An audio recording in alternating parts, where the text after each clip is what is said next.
Well, in his first interview with international media since being removed from power, he tells me, that is Imran Khan, how he believes the United States interfered to have him ousted.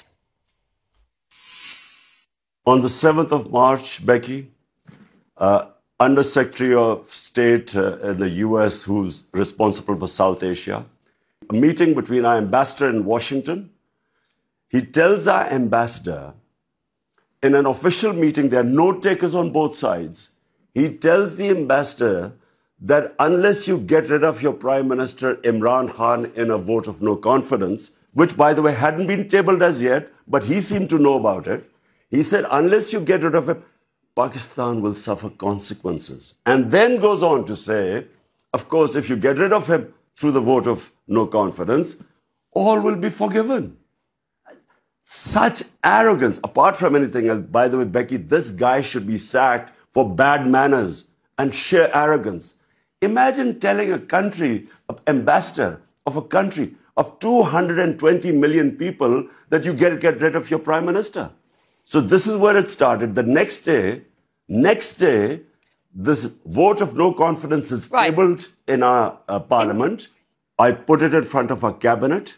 The cipher was read out in the cabinet. There are minutes of the cabinet. Then I presented it in our National Security Council, where all the service chiefs were present. Why did I present them? Because this was a blatant intervention in the internal affairs of Pakistan, a regime change. The National Security Council decided to give a démarche, protested to the US in Pakistan and in Washington. We issued it. This is all minuted. Then we presented it to the Parliament Committee, then the Speaker of Parliament, then the President of Pakistan, who has this cipher, he sent it to the Chief Justice of Pakistan that there should be an inquiry held in this blatant interference in the internal affairs of Pakistan. Pakistan's new foreign minister says the United States and his country are entering a new engagement after what has been years of strained relations. And you and I have talked about those strained relations under your premiership.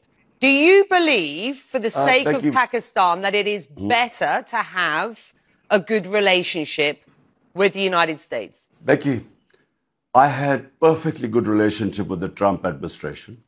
It's only when the Biden administration came and it coincided with what was happening in Afghanistan.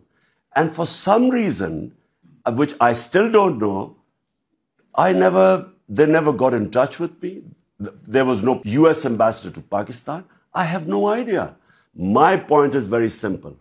220 million people of Pakistan elected me. My first responsibility is to the people of Pakistan. My responsibility is for the well-being. We have 50 million people living below the poverty line.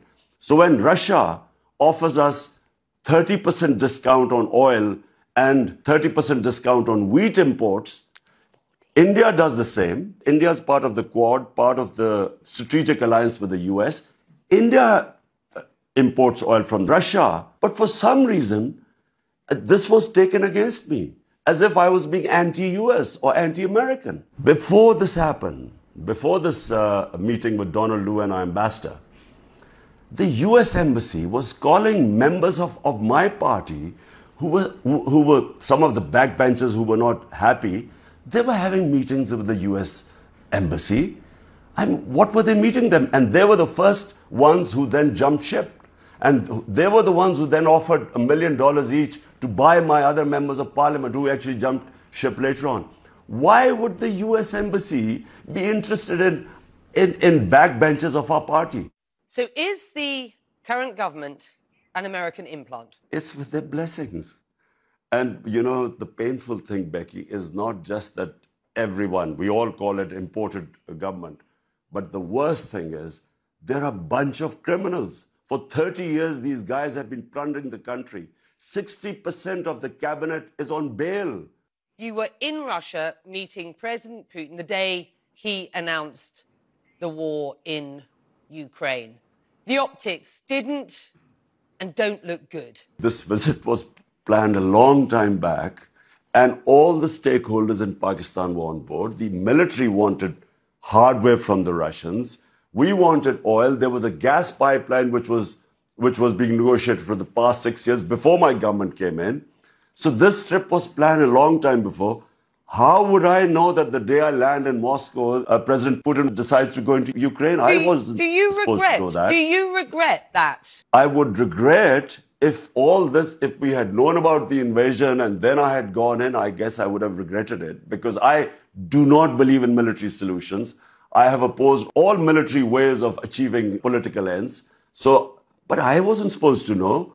Imran Khan, will you run again? Will you run again as Prime Minister in the next elections? Whenever the next elections take place, not only will we run, but I can predict right now that this will become the biggest party in Pakistan's history, because people are so incensed and feel insulted that these criminals have been foisted upon us, who have been plundering this country for 30 years. There is anger in Pakistan. Unfortunately, because of all this becoming public, the cipher, Donald Rule's comments, who should be sacked for bad manners, there's anti-Americanism.